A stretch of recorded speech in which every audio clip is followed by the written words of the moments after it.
Welcome to bitcoin world media, जहां हम करेंगे क्रिप्टो की बात आपके साथ।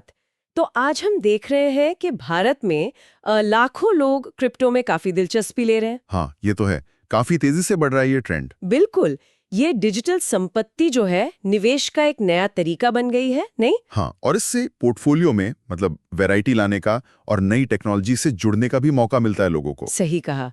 लेकिन जैसे हम ऑनलाइन बैंकिंग करते हैं या कोई इन्वेस्टमेंट ऐप यूज करते हैं तो सावधान रहते हैं ना। बिल्कुल। वैसे ही क्रिप्टो में भी बहुत अलर्ट, मतलब सावधान रहना बहुत जरूरी है, शायद उससे भी ज्यादा। हाँ, ये बात आपने सही कही, क्योंकि इसमें कुछ खास तरह के धोखे होते हैं। जैसे एक बहुत आम है फिशिंग। फिशिंग, हाँ सुना है इसके बारे में, नकली ईमेल्स वगैरह। हाँ, ईमेल तो है ही, पर अब ये और भी शातिर हो गए, मतलब बिल्कुल असली जैसी दिखने वाली वेबसाइट बना देते हैं, किसी एक्सचेंज की या वॉलेट की। अच्छा। हाँ, और उनका मकसद होता है कि लोग अपनी गुप्त जानकारी जैसे पासवर्ड या जो प्राइवेट कीज होती हैं वो दे दें। अरे बाप रे। अक्सर जल्दबाजी का दबाव बनाते हैं कि अकाउंट लॉक हो जाएगा या कुछ और। तो मतलब वेबसाइट का एड्रेस, वो यूआरएल, उसे ध्यान से देखना बहुत जरूरी है। बिल्कुल। और अनजान लिंक्स पर तो क्लिक करना ही नहीं चाहिए। बिल्कुल नहीं, जरा सी लापरवाही और बड़ा नुकसान हो सकता है। और दूसरा खतरा, सोशल मीडिया वाला कुछ। हाँ, दूसरा बड़ा रिस्क है सोशल मीडिया पर नकली पहचान बनाना, इम्पर्सनेशन जैसे कहते हैं। अच्छा, वो कैसे? इसमें धोखेबाज लोग क्या करते हैं कि क्रिप्टो की दुनिया के जो जाने माने लोग हैं, जैसे किसी कॉइन के फाउंडर हो गए या कोई बड़ा इन्फ्लुएंसर, हाँ, उनके नाम से नकली प्रोफाइल बना लेते हैं, बिल्कुल असली जैसे दिखते हैं वो भी। ओह। और फिर लोगों को मैसेज भेजकर या पोस्ट डालकर किसी फ्रॉड स्कीम में फंसाने की कोशिश करते हैं। तो मतलब किसी भी प्रोफाइल पर ऐसे ही यकीन नहीं कर लेना है, पहले पक्का करना है कि वो असली है भी या नहीं। एकदम सही। और कभी भी मैसेज या अनजान लिंक के जरिए अपनी पर्सनल या फाइनेंशियल जानकारी तो देनी नहीं है। ठीक है।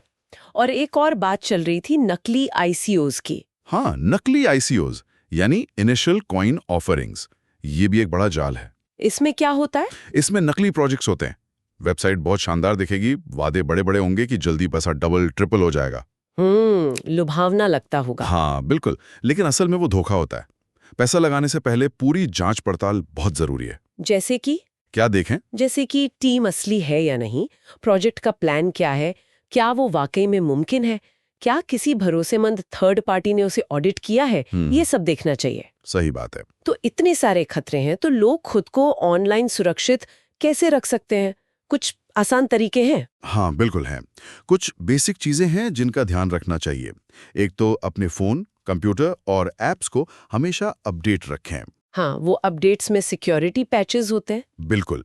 दूसरा, जहां भी मुमकिन हो 2 फैक्टर ऑथेंटिकेशन, मतलब वो ओटीपी या ऑथेंटिकेटर ऐप वाला सिस्टम, वो जरूर इस्तेमाल करें। हाँ, वो एक्स्ट्रा सेफ्टी लेयर। हाँ, और तीसरा, ऑनलाइन क्या जानकारी शेयर कर रहे हैं इस पर बहुत ध्यान दें, कम से कम शेयर करें। और अगर कुछ गड़बड़ लगे तो? अगर कुछ भी संदिग्ध लगे, कोई लिंक हो, वेबसाइट हो या कोई प्रोफाइल, तो उसकी रिपोर्ट करें, झिझके नहीं। ठीक है, ये तो हुई खुद की सावधानी की बात, लेकिन प्लेटफॉर्म चुनना भी तो जरूरी है, सही है? हाँ, बहुत जरूरी। भारत में उन एक्सचेंजों को चुनना बेहतर है जो FIUIND यानी फाइनेंशियल इंटेलिजेंस यूनिट के साथ रजिस्टर्ड हों। अच्छा, FIUIND रजिस्ट्रेशन से क्या फर्क पड़ता है? देखिए, इसका मतलब ये है कि वो एक्सचेंज भारत के जो नियम कानून हैं, जैसे मनी लॉन्ड्रिंग रोकने के नियम, उनका पालन करने के लिए कमिटेड है। ये कोई गारंटी तो नहीं है कि कुछ गलत नहीं होगा, पर ये दिखाता है कि एक्सचेंज पर निगरानी है और वो यूजर्स की सुरक्षा का ध्यान रखने की कोशिश कर रहे हैं। तो मतलब अपनी सावधानी और एक भरोसेमंद रेगुलेटेड प्लेटफॉर्म का चुनाव, ये दोनों मिलकर ही क्रिप्टो में थोड़ा भरोसे के साथ निवेश करने में मदद करते हैं। बिल्कुल सही, यही निचोड़ है। चलिए अब एक सवाल लेते हैं जो अक्सर पूछा जाता है। सवाल, भारत में क्रिप्टो में सुरक्षित निवेश के लिए सबसे जरूरी क्या है? हाँ, तो देखिए, जैसा हमने अभी बात की, 2 चीजें सबसे अहम हैं। पहली, निवेशक खुद सतर्क रहे, अपनी रिसर्च करे, लालच में ना आए। और दूसरी, एक ऐसा क्रिप्टो एक्सचेंज चुने जो भरोसेमंद हो और जैसा मैंने कहा FIUIND के साथ रजिस्टर्ड हो। ये एक अच्छा इंडिकेशन है। बहुत बढ़िया। और अब जाते जाते हमारे सुनने वालों के लिए एक सवाल सोचने के लिए छोड़ जाते हैं। क्या क्रिप्टो में निवेश करने से पहले हर छोटी बड़ी जानकारी खुद जांचना जरूरी है, भले ही सलाह किसी भरोसेमंद दोस्त से ही क्यों न मिली हो? इस पर जरूर सोचिएगा। डेली न्यूज़ की जानकारी के लिए हमारे चैनल को सब्सक्राइब कर लें। जल्द ही मिलते हैं एक नए टॉपिक के साथ। धन्यवाद।